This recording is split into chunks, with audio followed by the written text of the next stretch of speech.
Despite what the groundhog predicted, we're ready for spring to get here now.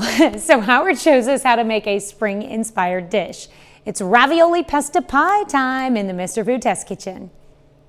With today being Groundhog Day, I thought it'd be fun to share a recipe with you that would be fitting whether Punxsutawney Phil saw his shadow or not.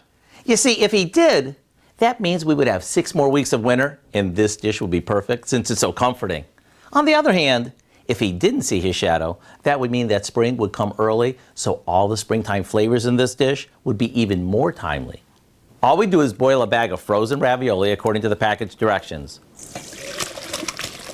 While that drains, we mix together some homemade or bottled pesto, a jar of chopped pimentos that we drained really well, some Parmesan cheese, and a generous amount of sliced pepperoni.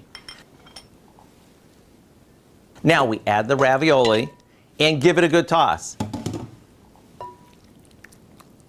After it's coated, we dump it into a pie plate, sort of leveling it out and finishing it off with lots of mozzarella. All that's left to do is cover it, pop it in the oven until it's heated through and the cheese is melted. Does this ever look good or what? Like I said, it's warm and comforting, yet its fresh taste is all but teasing us that spring is right around the corner. The recipe for our ravioli pesto pie is online now and is ready and waiting to serve up no matter what our little groundhog friend predicted. I'm Howard in the Mr. Food Test Kitchen, where today we're looking for a dish that's a winner beyond a shadow of a doubt.